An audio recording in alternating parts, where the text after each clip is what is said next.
Hello and welcome to a brand new Arseblog Arsecast right here on arseblog.com. How are you? Hope you're well. Thank you very much indeed, as always, for being here. Well, it's that time of year again. The summer has been and gone, although it is very, very warm here in Dublin this week, so we're getting a bit of a last hurrah from the summer. But in terms of football, the summer is over and we stand on the precipice of a new season. We've done the transfers, we've done the rumours, we've done the discussions, the arguing, the debates, the way it's all played out online, and you're now at the point where you're reminded of a quote, a famous quote that encapsulates this moment, that sums up exactly where we are and where we're about to go. It's hard not to think of the words of Carl C.J. Johnson. Oh, shit. Here we go again. Here we go again, indeed. There's no turning back now.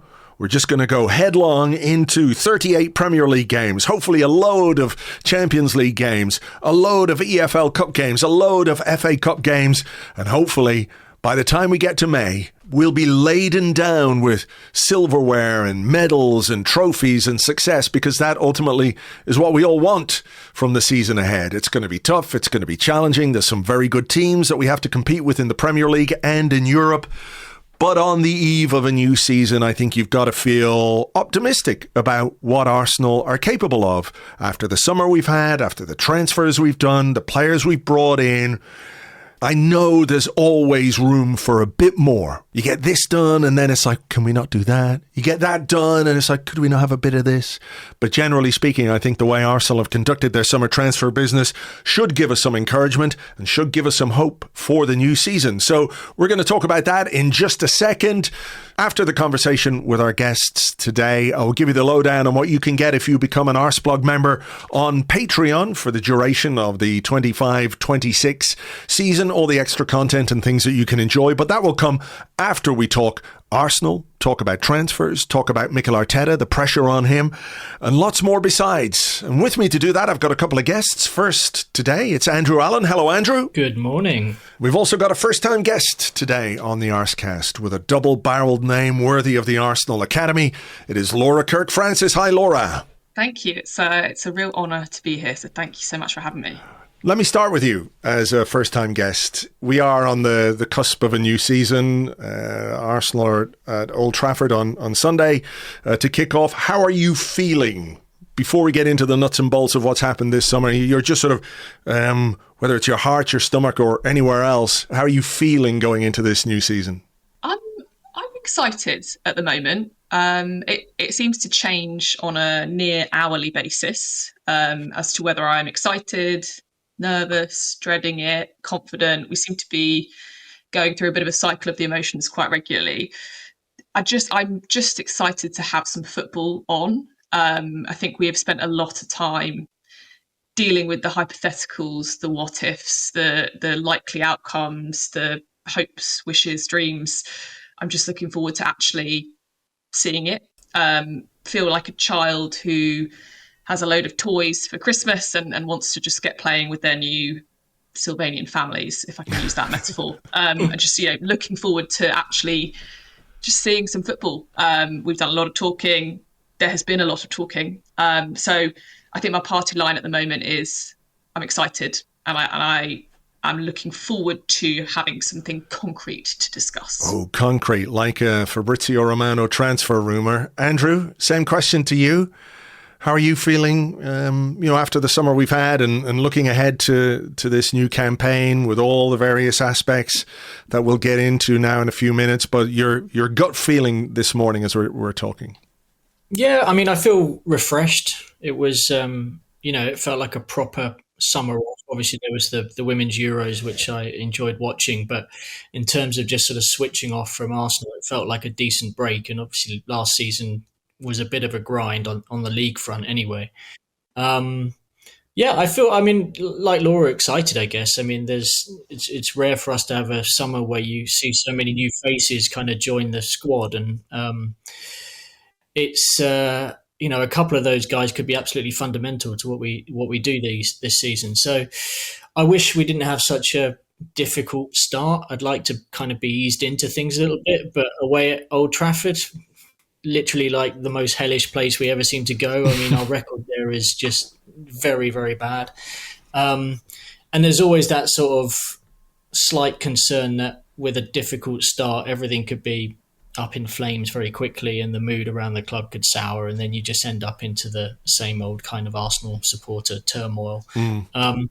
But yeah, I mean, right now, a couple of days out, excited. Okay. I mean, are you feeling that, Laura, the sort of sense that there is an excitement, but underlying that is sort of what's carried over from last season, some of the frustration and some of the disappointment, I guess, which has manifested itself in various ways to varying degrees online, depending on where you enjoy, if that's the right way of putting it, your online experience?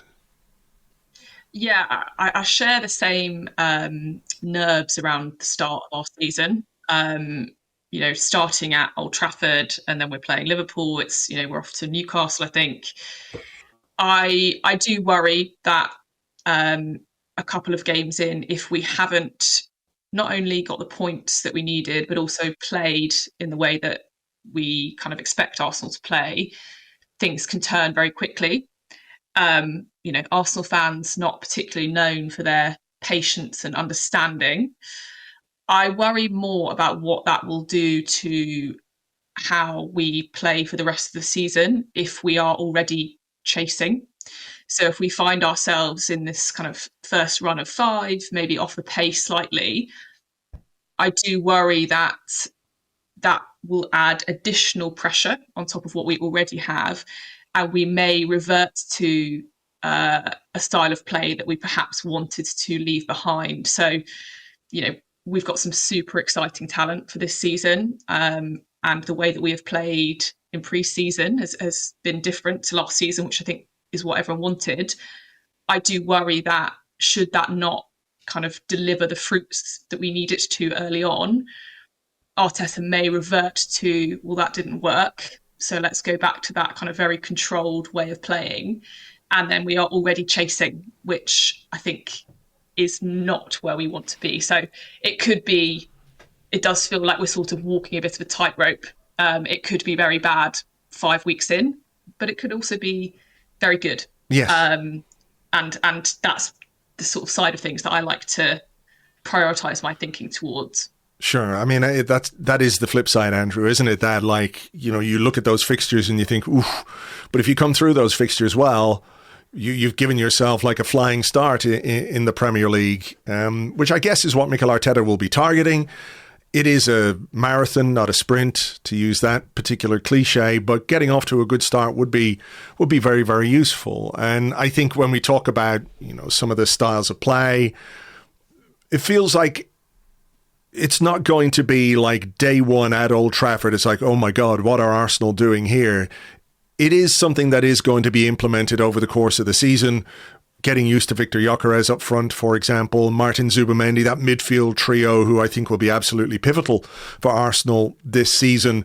They are going to need a little bit of time. So, it's a question of managing that balance in the early weeks of the season. Yeah, for sure. And, there's no doubt that all the other teams in those first few weeks are also going to be going through the same thing, right? I mean, Manchester United have signed a whole new front line. Leeds, coming up, obviously there's going to be optimism around being a newly promoted side, but they've got new players. Liverpool, a whole new front line. So I think there's that sort of sense of everyone's optimistic at the moment, and nobody has had a chance to really have a look at the other sides and where their problems and their teething problems might be. But yeah, I mean, I think it's definitely going to be a process of evolution with this many new players coming in. And really, I think we're talking, 2 major starters probably in Gyökeres and Zubimendi, but they are fundamental potentially to how we set up the team and how the rest of the players interact with them. So yeah, I mean, absolutely no doubt that there'll be some tactical tinkering. We've seen some stuff that's, fledgling ideas that may come to something. Other stuff just may not work. I think, enacting what we've done in pre-season is just so different to doing it when there's 70,000 Mancunians screaming at you, so we need to keep our heads. I think there's definitely got to be that sense of as you say, it's a long old season, and there are simple things that we can control, like our discipline, but there are other things that we just can't control, like the bad luck and the decision making of the officials and stuff like that. So, and the injuries and stuff like that. So, I think for the moment it's about just trying to keep cool heads for these opening few weeks and just trying to get some points on the board. Not getting beaten would be very, very important, I think, in this run. Sure. Even if we end up drawing a couple of games. Let me just stick with you, Andrew, and part of why you might feel excited or confident about the new season is what we've done during the transfer window. So when you look at the squad, when you look at the window from an incoming basis, and we might talk about outgoings now in a few minutes, but when you look at the business we've done, the players we brought in, like, can you give it a sort of a top level rating out of 10 and what you think of how we've addressed the issues within the squad? Yeah, I mean, I'd probably a 7.5, 8 out of 10, which I think is pretty solid. I mean, I think there was a certain level of low fuss to a couple of the signings, really practical, Kepa, Norgard, like, I get it. I know exactly why we've gone after those players. And also from a financial point of view, those deals made good sense, bring experience in. We've lost some experience. Zubimendi, great. Look, there's a guy that we've been targeting for a long, long time, beating top clubs. Genuinely excited to see what a sort of two-footed anchor of the midfield can do for us, how that changes our style of play. And I think, Madueke is a bit of a wild card. I'm not entirely sure exactly what he's going to bring, where he's going to bring it on the pitch. But I'm, certainly curious and open to supporting him about, wherever he plays on the pitch. I think the good thing is we've added someone there who is an England international, who's got experience, who is clearly determined and wanted to come to us, which is great. Mosquera, I think, looks really interesting. And Gyökeres, we needed a striker. I think at this, if Arsenal had ended up with Sesko, or if they'd ended up that, I think Arsenal fans would equally be welcoming of him. In the end, it's Gyökeres. We didn't get Isak. Liverpool might get Isak, and I think that's the only thing that might take the shine off our window, is the idea that an opponent might get the player that we really, really wanted. And not only is that opponent good, they're the reigning champions and the favourites. So I can't complain. People are looking to see if we bring in an extra body. I can understand why we might wait until the end of the window almost. Who knows what injuries might happen in the first couple of weeks. If something bad happened and you've then exposed yourself and spent the money and can't find a replacement, there's one thing. You also want to see how players bed in. Mm-hmm. If Madueke looks excellent on the left, maybe you don't need a left wing. I don't know. There's a sort of... We've got ourselves into a position now where we can almost afford to wait to the end of the window to make a final decision. Sure. I think. So, 7.5 so far, potential to go up to 8.5. All right, Laura, I'll put the same question to you. It feels to me like if there was a tick box, a list of things that Arsenal needed to absolutely do this summer, we've pretty much checked that every box on that list in terms of the players we brought in. So are you pleased with what we've done? Was there anything you would have preferred, or, are you sort of ready to go with these guys? Yeah, I think a 7 out of 10, or the equivalent being maybe an A-, it's very good. I think we have, as you said, we have done what was needed to do with a striker. I think Zubimendi is a brilliant signing, who perhaps hasn't got the kind of fanfare of his announcement that he deserved, because it's sort of been, well, we know he's coming. I think at the beginning of the summer, I had a few discussions with, fellow fans and said, right, do we spend 150 million on one player, in maybe Isak? We bring him in at the expense of actually developing a bit of squad depth. Is that the better way to go? You're bringing in a kind of guaranteed fix for an area that we need versus improvements across the board. And I'm very glad that we have gone for the latter, which is strengthened in positions where we're okay. You wouldn't say we're absolute, we're desperate for them, but I think it speaks to a more sustainable squad building.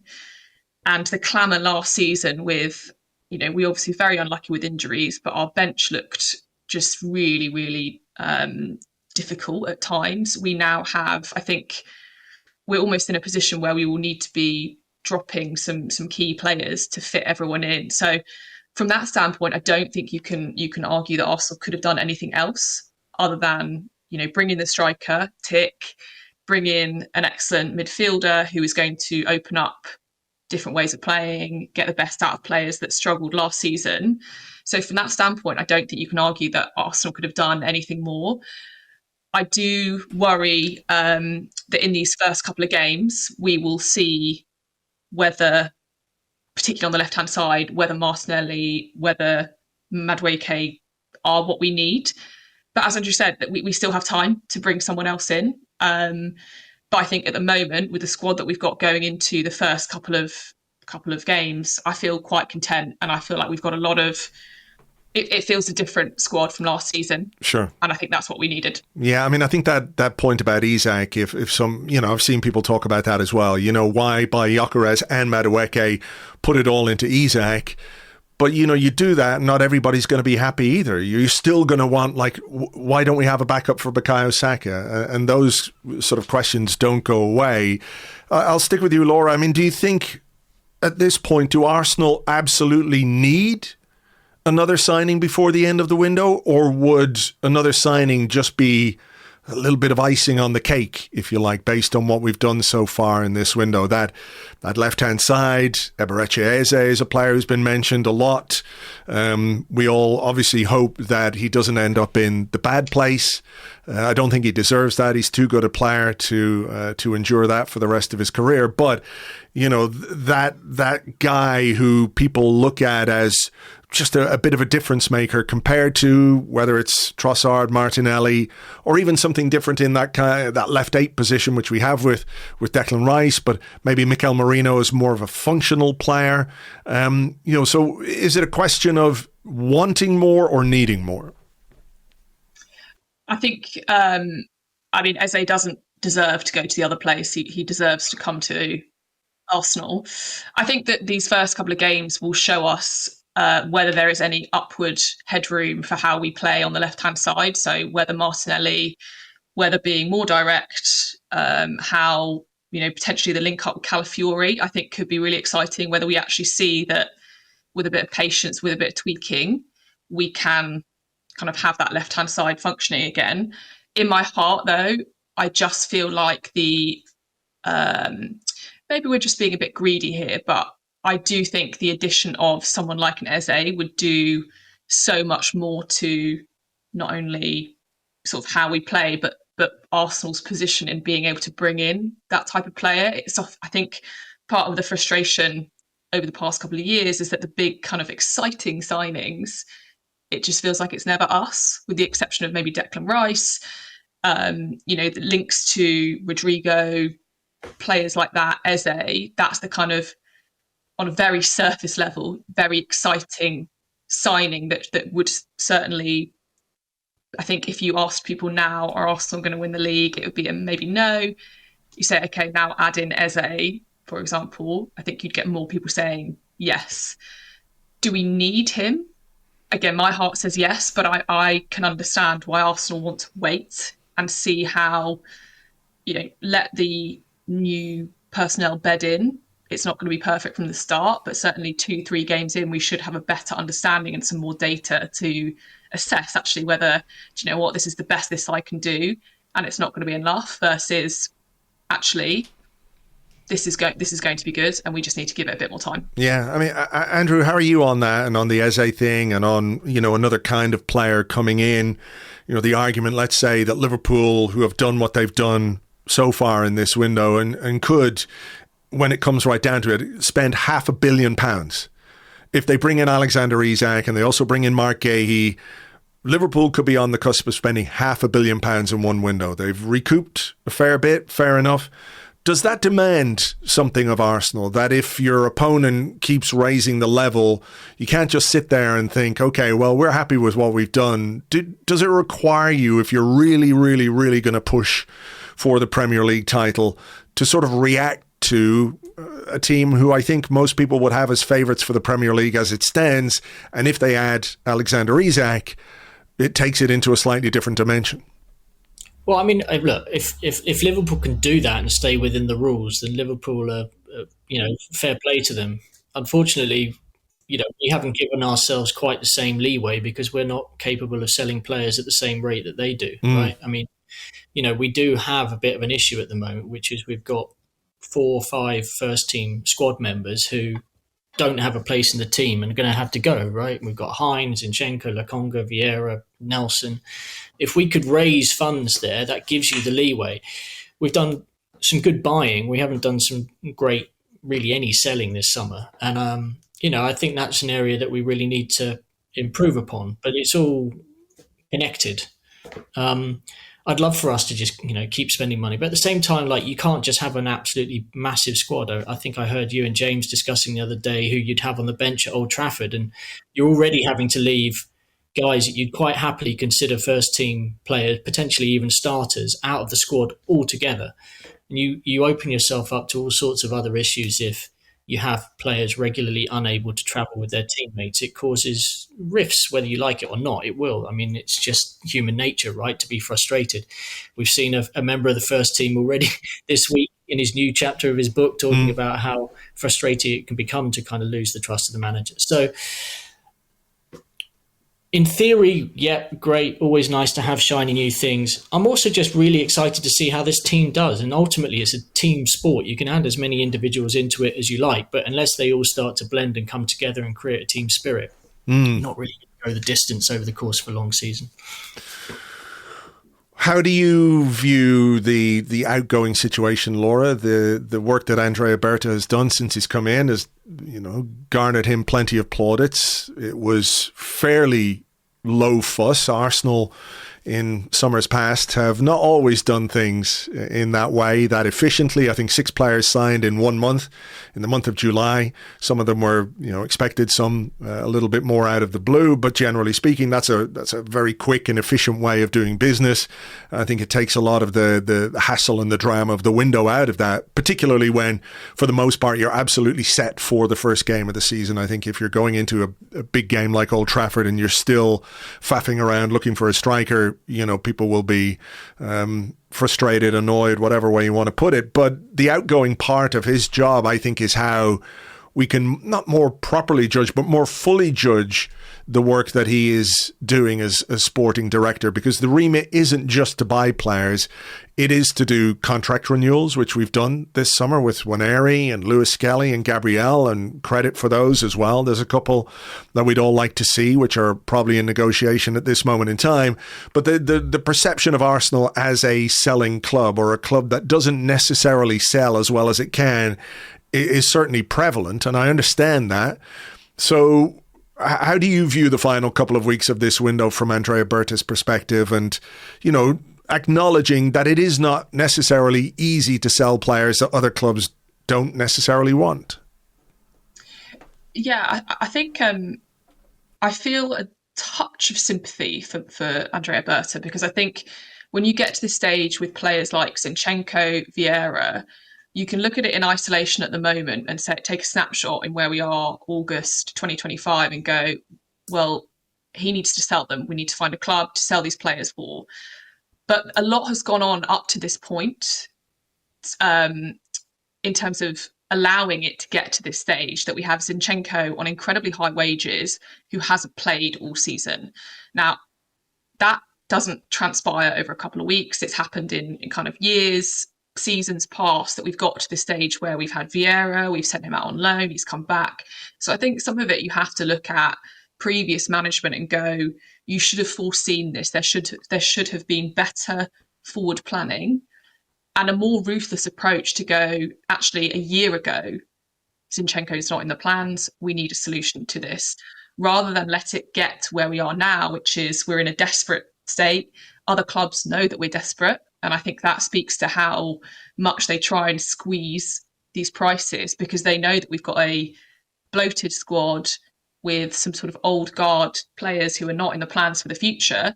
But they know that now, and they've probably seen it coming for the last couple of months. It's no surprise to me that we can't find a buyer for the likes of Zinchenko, Vieira, Lokonga, I think is still with Arsenal, still on our books. So I have some sympathy with Berta, because I don't think it's down to him that these players are still here, but it is up to him now, and how we will judge him is he needs to look at Liverpool and see how they are getting 15 million for a player I can't even name. How they do that. How they do that, I have no idea. But, I don't think it's all on him. I think the club needs to take some responsibility over how this perception has built up over the past years that we've got to this stage. Yeah, I mean, there is that, isn't there, Andrew? The perception of Arsenal as a club that doesn't necessarily sell well. There's also, before we talk about Mikel Arteta more in general, Alexander Zinchenko was absolutely pivotal to Mikel Arteta when he first came in, and was really, really good and really important in that first season when we won the title. And the injury issues have been, prevalent throughout his career, right? But Mikel Arteta has a way of, I don't know if casting people aside is the right way of putting it, but you can be really in with Mikel Arteta and then all of a sudden you're really out. Do you think that has an impact on how difficult it is to move on some of those players? Like Vieira, for example, he was in, then he was on loan, and there's no suggestion whatsoever that he's going to be anywhere near the first team this season.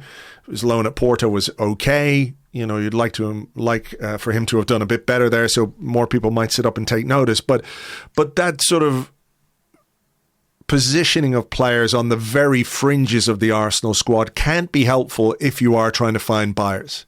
Because you've seen it, haven't we, this week with the Zinchenko comments and people going, well, he should just leave. Or we should just sell him. But to who?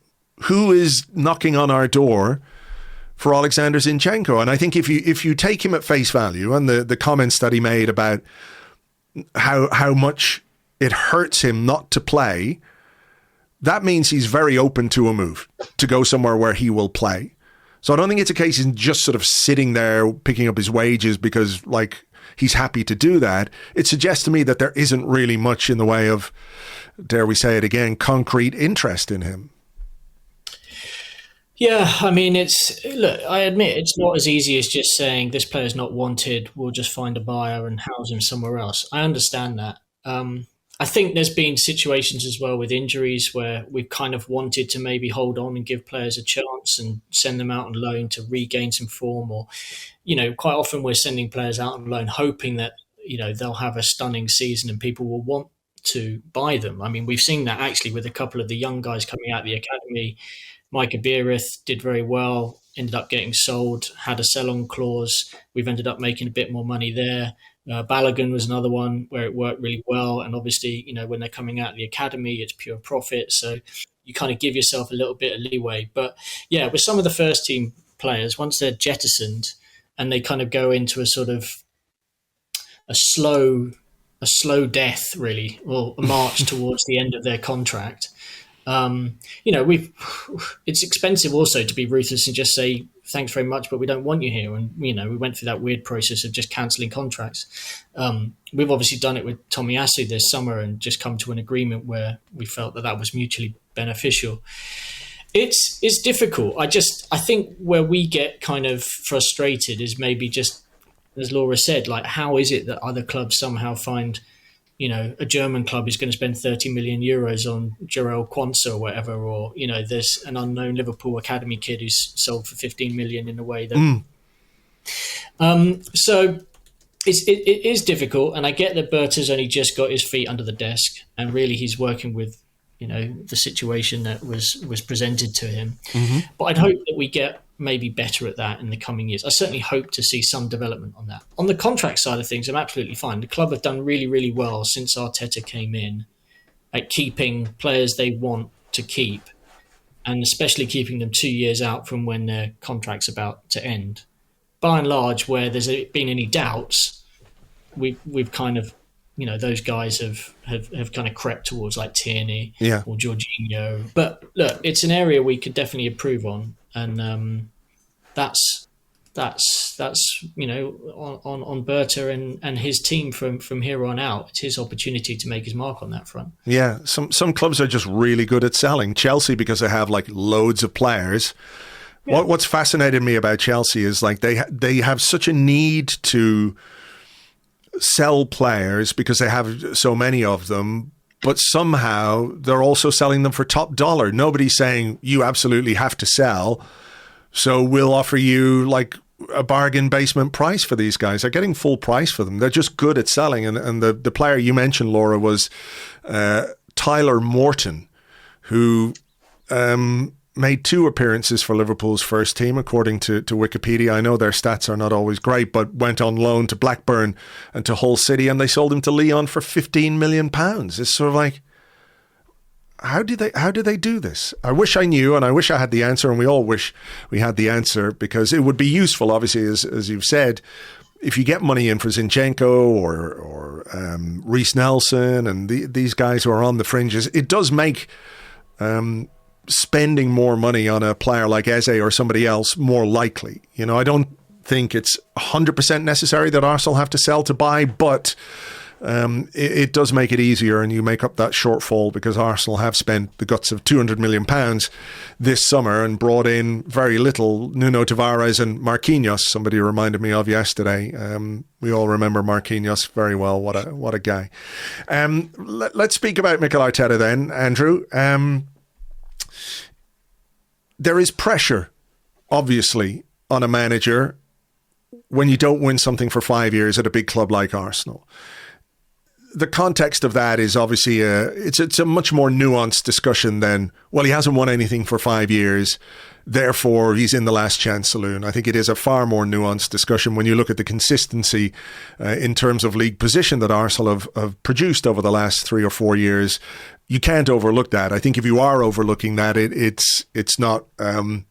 You're not being objective about where we are and what we need to do. Nevertheless, it is 5 years, and that is going to be, I think, one of the stories of the season. One of the external pressures, the external media narrative is going to be very, very much focused on that, particularly after a summer in which Arsenal have spent big and spent on players who it looks from the outside like they are targeting to help us win the title now. So, you know, what's your view on that and how this is going to play out over the course of this season? Because it feels to me like this could be one of the most tedious narratives of the season in broadcast terms, in broadsheet terms, in tabloid terms.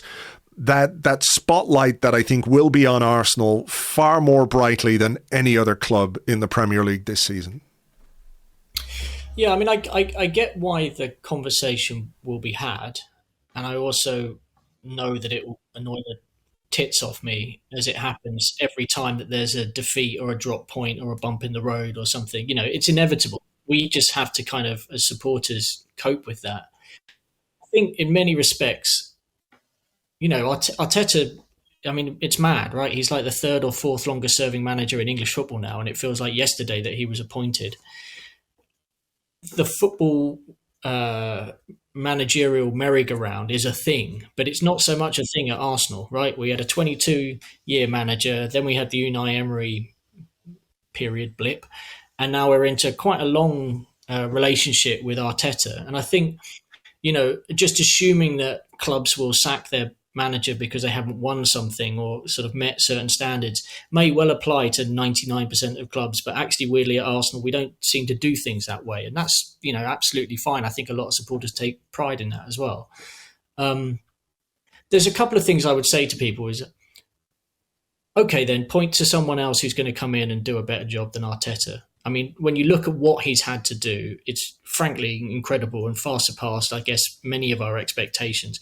I don't think in the space of 2-3 years we expected to be challenging for the title, challenging for the Champions League, but that's where he got us in double quick time with a very serious plan.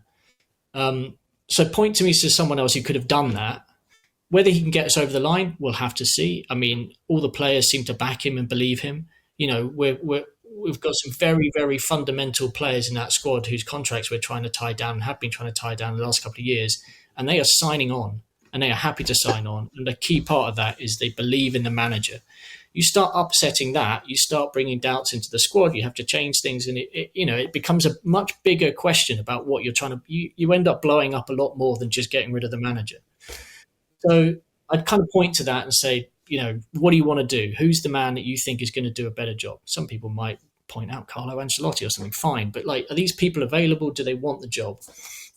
I'd also say that in a lot of clubs, the balance between the power and the knowledge, is off, right? You get a lot of clubs where the power lies with like a Daniel Levy or an owner, and they're really invested and want to have a say on the day-to-day of what's going on in the club.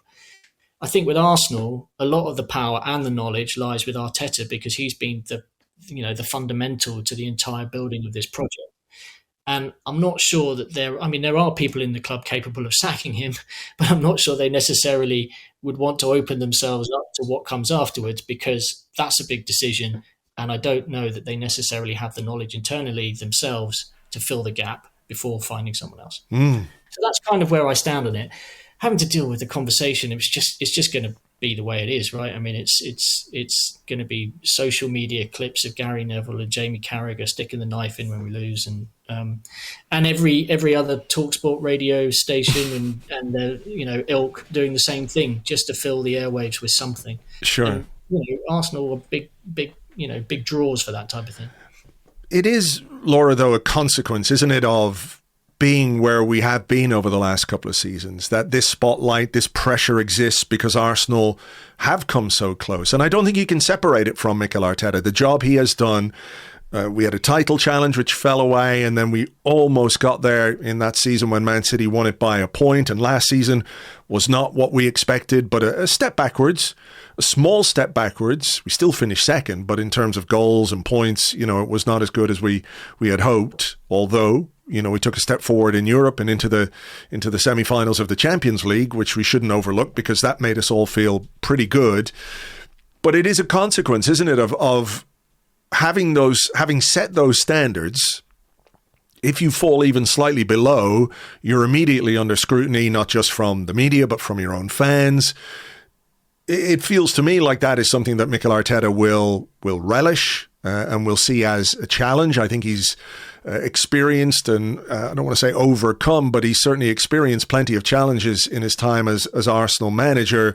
And the one thing I don't think anyone can argue against is that this is a guy who is absolutely driven by ambition and the desire to succeed for this football club, obviously for himself as a consequence of that, but for the football club. And he wants Arsenal to win things and win the big things.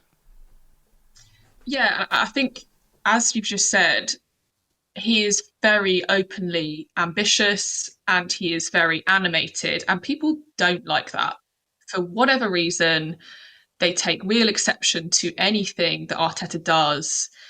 God forbid he steps outside his technical area. God forbid he asks for the tunnel cover to be removed. Anything that he does brings in scrutiny that just would not apply to another manager. And I think the reason for that is, you've touched on it already, it's an oversimplification of an issue that is actually quite complex. So, as you said, we've had 3 title challenges, but with all different flavours of failure. But that's far too much for the likes of TalkSport or anyone else to cover in one tweet or one simple Arsenal are failing because of Arteta. That's not the reason. We actually need to go into a bit more. But we don't have time for that in the media. We have time for Arsenal are not going to get to where they need to because of Arteta. I think when it comes to the pressure that he's under for this season, I see it more as this is the season where he can demonstrate the next chapter of being a manager, which is fixing the problems from previous seasons and significantly adapting a style of play in a way that he perhaps hasn't had to do before. Particularly as a reflection of last season, we were very unlucky with injuries, but I think 12 draws and a lot of quite boring build-up play speaks to, we need to change this up. And I think that is what he should be assessed under. That's the criteria with which we should evaluate him this coming season, as to, right, you've brought in these new players. We now have a squad with appropriate depth. We now want to see a manager who is confident enough to rotate, to use them differently and to behave differently, not constantly obsess over whether he's going to deliver silverware. And I understand that that's where the narrative will be. It's been 5 seasons. We've not won the league for 20 years. But that's a very oversimplification of the issue at hand. The issue at hand is that we probably have all the potential in the world this season to go the whole way. It's up to Arteta now to get the best out of this group of players in a way that he hasn't done before. And, as has been mentioned, you don't secure the likes of Gabriel, Nwaneri, hopefully Saka and Saliba to come unless they also see the vision. So I have no doubt that the furore over the Mikel Arteta as the most quote-unquote LinkedIn manager there ever was will continue. But that's unfortunately, it's a very easy way to get clicks. But I think anyone with a brain knows that it's much more nuanced than that. Yeah, 100%. I mean, I think, there's and I understand why this is sort of said about Arteta, that he's slightly intractable, that there's a predictability, or he's wedded to these particular structures. There's a piece in The Athletic this morning. I don't know if you've had a chance to read it yet or not. Amy Lawrence has written a piece. She had a bit of time with Mikel Arteta when he was unveiled as the ambassador for a sportswear brand who we're not giving free advertising to, so fuck off. Anyway, there's a quote where he says, "There is much more to come, because the manager the boys needed 3 years ago is a different manager than they need today. The team has grown so much in every sense of that word that they need somebody else. And that somebody else has to adapt and identify what is really important, what's really going to get the fire in the belly to get the best out of them. That's the evolution of the manager." So it speaks to a willingness on his part to change, to do things differently. And Listen, I saw a lot of conversation about our football last season. It was not enjoyable, really, for the most part. And I don't know anybody who would say that it was. Was that because that's what Mikel Arteta wants?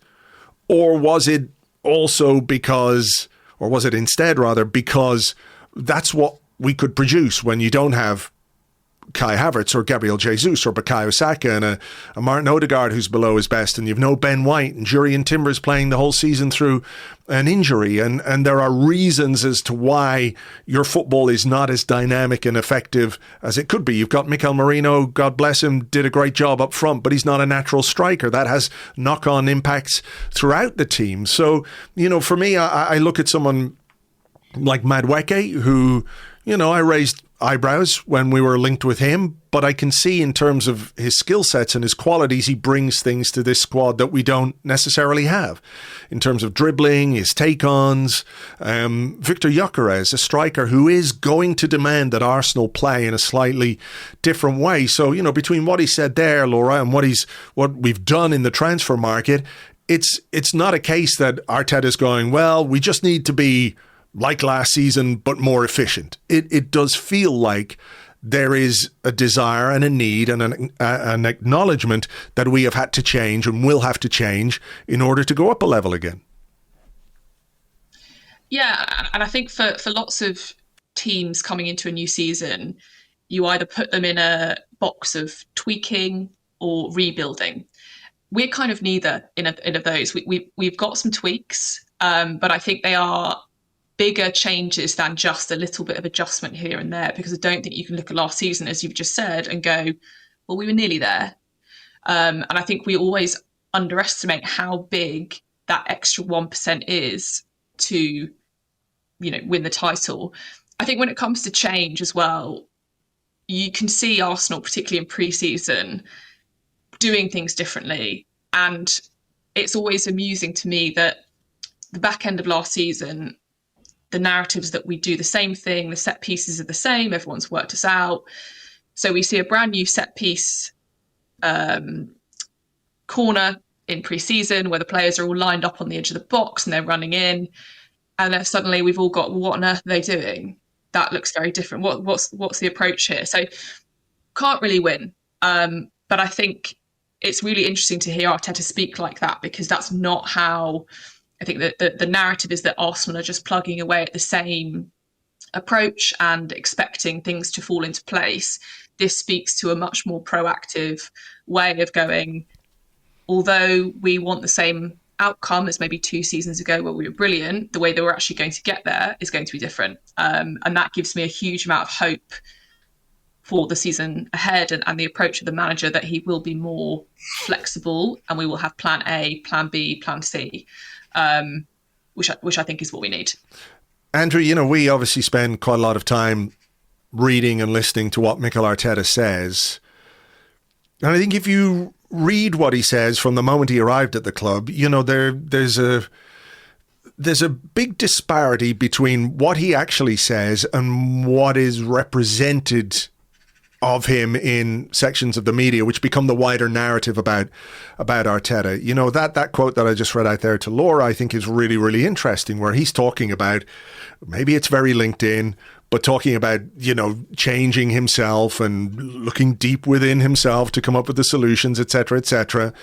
But it's kind of what you want to hear from a manager, isn't it? You don't want him to say, well, I'm just going to keep doing the same thing over and over and over again until it works, because most of the time that's not going to happen. And do you see, you know, within the business that we've done this summer, with the players that we've brought in, a desire and ability to change the way that we play as well? I mean, first on Arteta changing. I mean, this was his first managerial job, right? I mean, he's been learning on the job since he was in his mid to late 30s. He's only 43 or something now. He's still one of the youngest managers in European football. I mean, it completely makes sense that, you know, having effectively been growing up alongside some of these players, that he recognises there's a need to talk to them differently. They're all maturing in their own way. I certainly think that the club have identified issues this summer when it comes to playing style and tried to fix those problems. I mean, we spoke right at the top about having a tick list and trying to tick those off when it came to the personnel side of things. It's absolutely incumbent on the manager now to get them playing in a way that ensures that we are competitive and consistently competitive for as long as possible in the season. And just kind of going back to like what we were talking about before in terms of like from the outside, people putting pressure on about us having to win a trophy. As a supporter, your enjoyment of a season is driven by hope, which is why right now everyone's hopeful and optimistic and all the rest of it. Ensuring that hope continues through October, November, December, January, into the domestic cups, into the Champions League, is staying competitive. And you could go through periods of bad football so long as you were winning, so long as you still feel like there's a chance that when it gets to May, things matter. And if you start to drop out too early, that's when it all falls apart. What I would say with Arteta is that in pretty much all of the last few seasons, you have seen us competing for something within our aims, like right until the very end, right? Whether it was top four a few years ago, or going for the championship, going for the championship and the Champions League. Like, he is keeping us hopeful until the end. And as a supporter, if 90% of the year is good, I'm in a better mood than if we fall off a cliff very early. Sure. And then decide, okay, well, we're 7 months of shit and then we're going to go back again. So look, I feel much happier with him and in charge there, but that isn't to sort of excuse him from the fact that we could be better. And he recognises that, he knows that. Last year, I think a lot of other people realised that as well, but also recognised there were external factors. And those external factors ground us down really badly. I mean, if you look at last season and the Champions League semi-finals, and I think, we were beaten, but we acquitted ourselves pretty well over the course of those two games. And you look at what the difference is, it's a bench. It's options off the bench.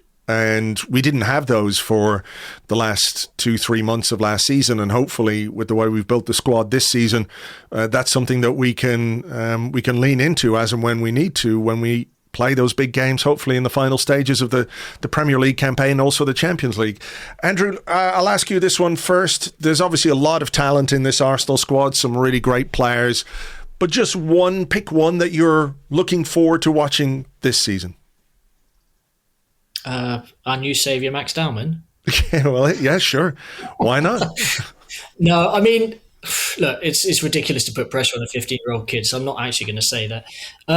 I want to see Saka. I want to see Saka go a full season playing the way he was at the beginning of last season. If he can avoid injuries and with the new guys around him, there's the potential for Saka to go stratospheric, like real next level.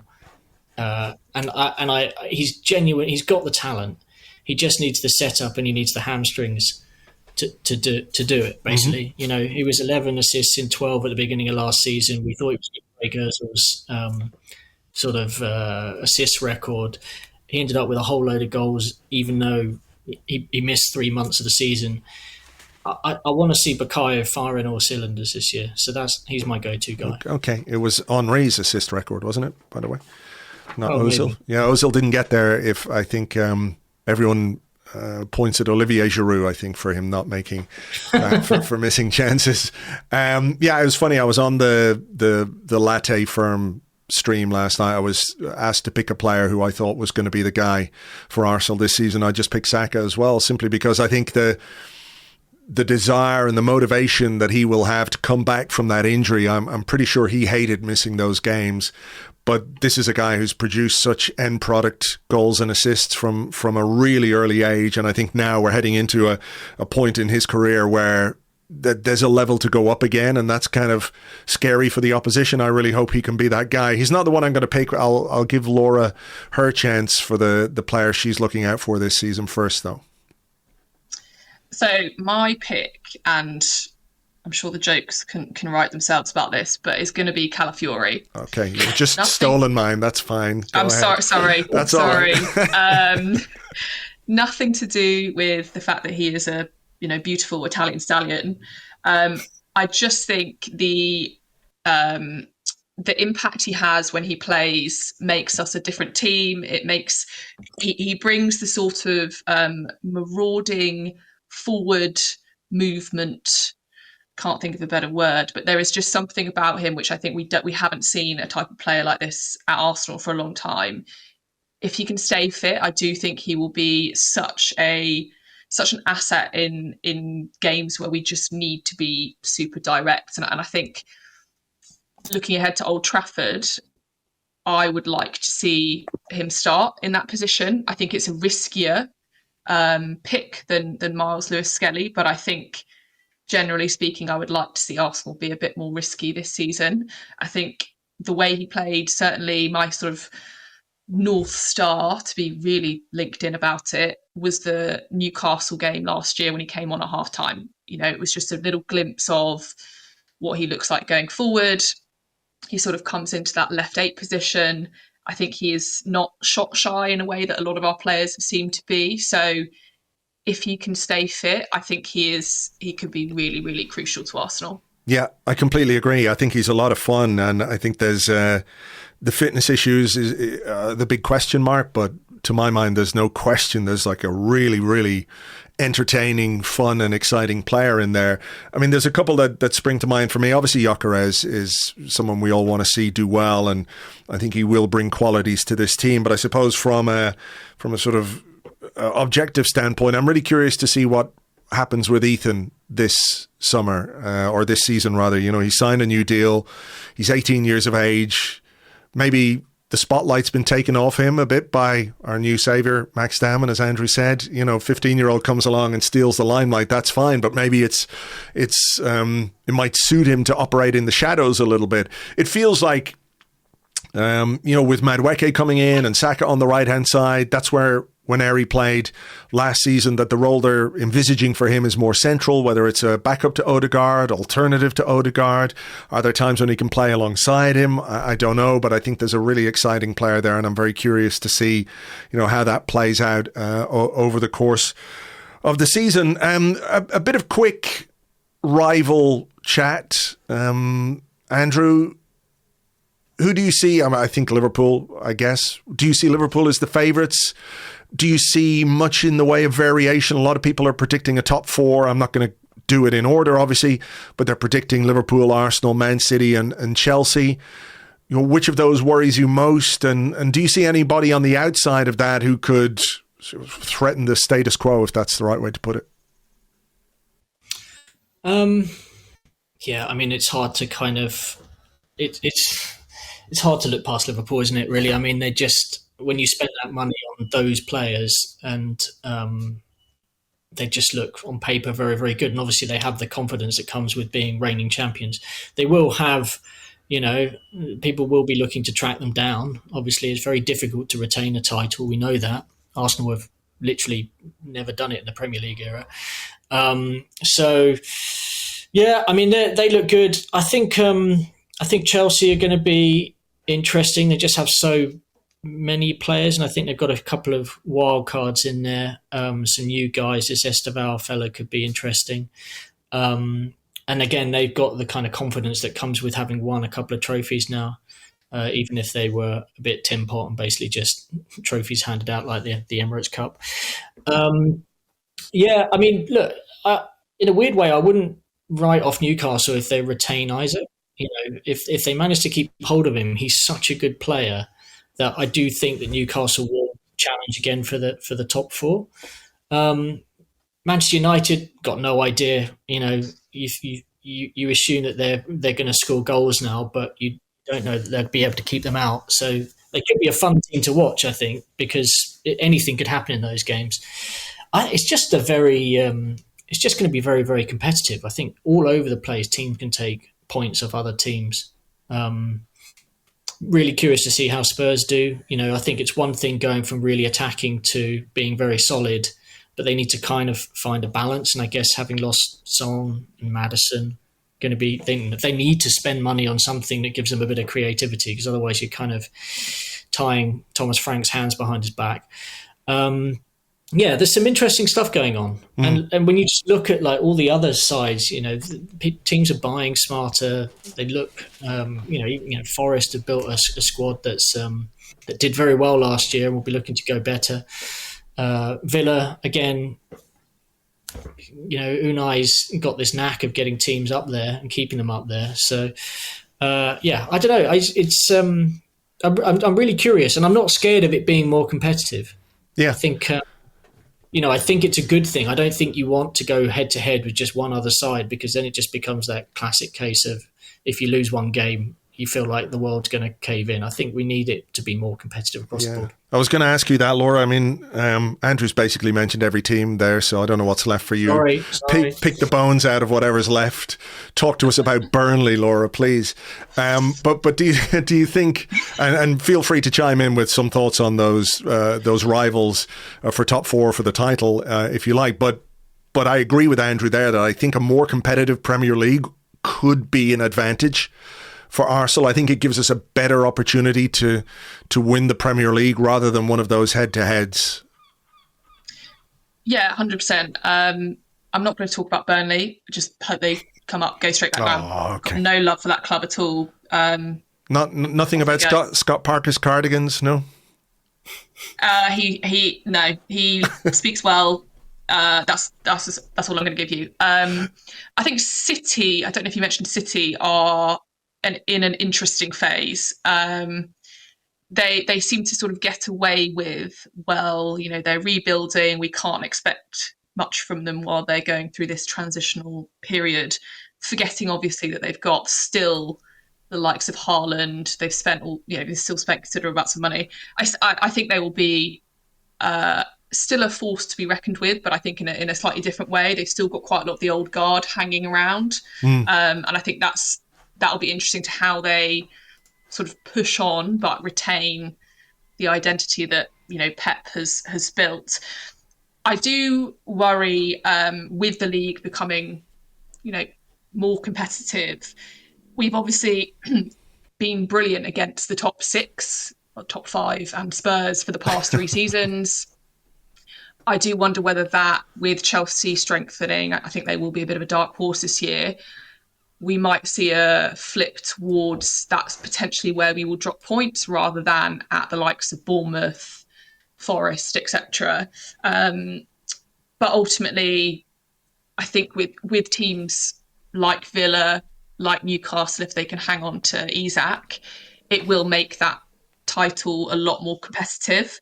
I think Liverpool, again, will still be the ones to watch, the ones to beat, but for all the firepower they have up front, I have some questions in their sort of defensive back line. So it does feel like, the mid-table teams could get at them, but then you have to apply the same logic to us. So I do wonder whether our record against the bigger sides will be tougher to maintain this year. And unfortunately, I do have to include the other North London team in that. I don't think that's going to be as easy as the 6 points as it has been for the previous seasons. They will be less of a joke than previous seasons, and I think we need to be prepared for that. But I think it will make the title race much more interesting, much more competitive, rather than where it was last year, where it just kind of simmered to an end, which is good for all involved. Yeah, I mean, I really hope that Newcastle hold on to Alexander Isak, because A, it means Liverpool don't get him, and B, I think it means Newcastle have got a miserable player and hopefully a tremendously toxic environment at their football club for the duration of the season. So fingers crossed that they can dig their heels in that regard. Final thing before we go today, Andrew, there were some comments, they've been doing the rounds, and we're sure that Mikel Arteta is going to be asked about this at his press conference tomorrow, about Martin Odegaard, Tony Adams, at an event in Dublin last week. It was sort of a talk at a venue in Dublin, but the clip, funnily enough, only emerged yesterday. Talking about Martin Odegaard, he says you're not going to win the league with Martin Odegaard as captain, and he says Mikel Arteta should take the captaincy away from Odegaard and give it to Declan Rice. Tony says, I think Declan is my kind of captain, and what it might do is free up Odegaard to play with a bit more freedom. He's a proper player and a proper captain. Your reaction? I mean, we've seen Arteta take the captaincy away from one player, so he's not immune to it, but I'm not sure that, Odegaard's done anything wrong to deserve a demotion suddenly. I don't know, it's just, Tony's very old school, isn't he? He sort of feels that captains come in one mould and one mould only, and that's, in his own image, which is fine. I mean, Tony's done a lot in his career to be able to command a lot of respect, but ultimately there's a reason why his managerial career fell off a cliff, and it's because he probably made stupid decisions like this. I don't think changing the captaincy on the eve of the season and handing it from one very good player to another very good player is going to make any difference other than destroy the confidence of someone in your team who you've trusted and respect. So I don't think it's a very good idea, Tony, and I don't think it's very helpful bringing it up.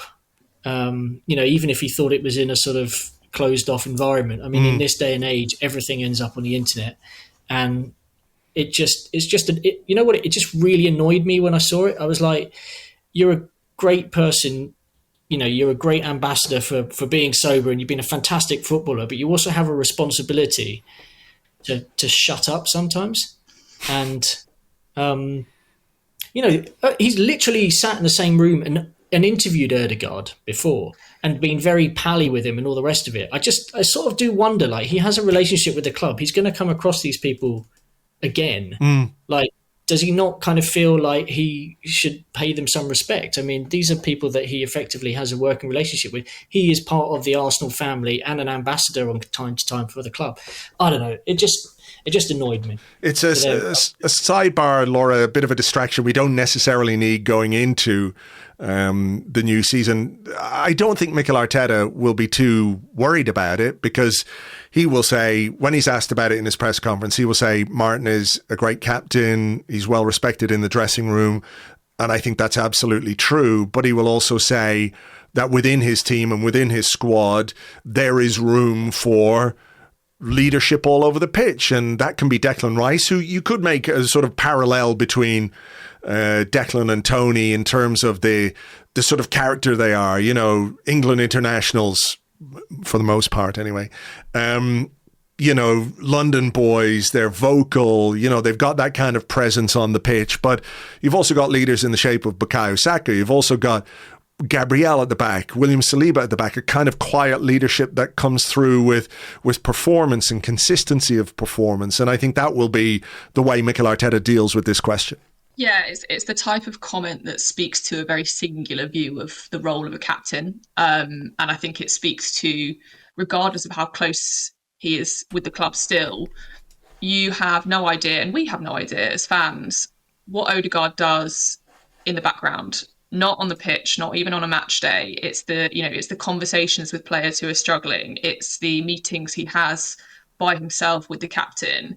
It's how he speaks to the support players, everyone at London Colney. That's what we're after from a captain. And that may not be what Tony Adams' view of a captain is, what it was back in the day, but it's what Arsenal need now. And to be honest, it's the type of thing that you would see in a soap opera.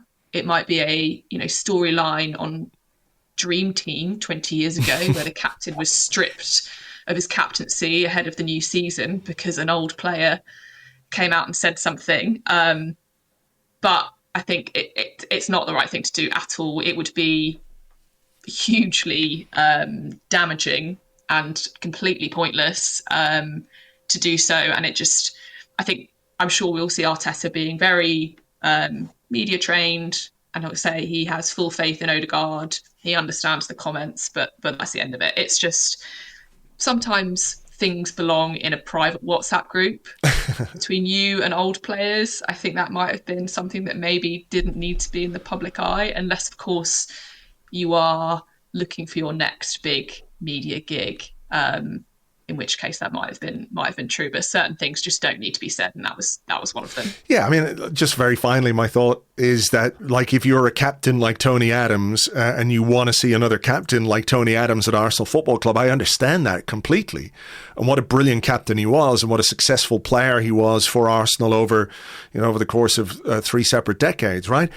But people and players like Tony Adams are really, really rare. They don't come along that often, not just at Arsenal, but any other football club. Those guys are so rare, so I get it. It's sort of like craving for something that, is fundamental to you and your football experience, but which doesn't necessarily exist in the game 30 odd years later. So look, I don't see that Mikel Arteta is going to make any change. And I think Declan Rice and Martin Odegaard will be very important in terms of the leadership of this team going into the new season, and hopefully a new successful season. Right. Better leave it there. Laura, thank you very much indeed for being with us. Really appreciate your time. Thank you very much for having me. I'm looking forward to the season now. I'm feeling more positive than I was an hour ago. That's brilliant. And Andrew, thank you so much, and we'll chat again soon. I'm sure we will. Thank you very much indeed to Laura and to Andrew. You can find them on BlueSky. Laura is at laurakirkfrancis.bsky.social and Andrew is at aalansport.arseblog.com. Obviously, we looked ahead to the new season there, but we didn't focus much on the game at Old Trafford on Sunday. And part of the reason for that is because over on Patreon, we do a preview podcast for every Premier League game and most of our European games as well. And that is one of the benefits that you can get if you want to be an Arseblog member on Patreon. As well as that, of course, there's the 30, which is our Premier League review podcast. There's a weekly newsletter from Andrew Allen, which gives you the best Arsenal content, some of the best football content from around the web, and some cool random Arsenal bits and pieces involved in that. You also get access to our Fantasy Football League, which has some amazing prizes this season. Top prize, €1,000 in cash. There's also cash prizes for second and third place. There's a fourth place trophy prize, and there's also a prize for whoever finishes last. So, if you want to do it backwards, you can try and win a prize that way.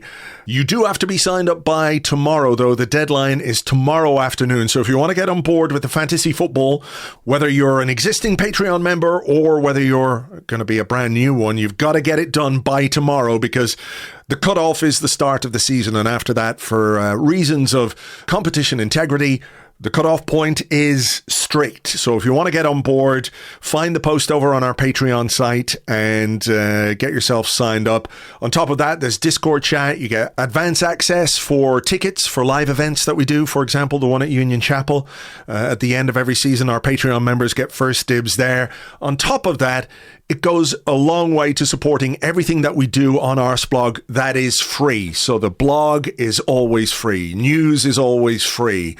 Arsenal Women Arsecast, the Arsecast, Arsecast Extra, it's all free. Our award-winning coverage of Arsenal Women, which has grown over the years because of your incredible support on Patreon, all free. Everything that we've always had for free is on there. And remember, we do not have advertising on our site at all. One of the benefits to you as a reader of Arseblog, whether you're on the website, whether you're on the Android app, the iOS app, there are no ads. We've done away with them completely over the last number of years, but it is dependent on your support. So if you feel like all of that stuff is worth $6 a month to you plus VAT where applicable, you can sign up at patreon.com/Arseblog. And we will be very happy to have you and welcome you into that community. If you still want to just do the free stuff, that's cool as well. We love having you around, and thank you so much for being here and for listening and for being part of it in that sense too. So, as I mentioned, if you want to hear more about the game against Manchester United on Sunday, after Mikel Arteta's press conference tomorrow, which takes place around 1:30, we will have that preview podcast for you over on Patreon. Myself and Lewis Ambrose will look at Arsenal, we'll look at Manchester United, we'll preview all the other weekend Premier League action as well as the new season starts and we get ready to go again. And fingers crossed we can get ourselves off to a good start on Sunday at Old Trafford. So there you go. Thank you for being here. Thank you for listening to this particular episode. Hope you enjoyed it. Please join myself and James on Monday for an Arsecast Extra, hopefully for the very first of many goodly mornings in the new season. For now, though, take it easy, folks, and we will catch you on the next one.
Today, Arsenal are proud to announce Koala Coin as the club's new cryptocurrency partner. Koala. You can get incredible benefits, such as fuck all, and losing your life savings and having your house repossessed because you put all your money into something that doesn't actually exist, and meeting Arsenal legends. Oh, I can assure you that meeting with Mikel Silvestre has more than made up for the fact I've lost my ass and the wife won't let me see the kids. So get on board today with Koala Coin. Koalas might not be bears, but then this isn't money either. Koala. Don't tell the financial regulator.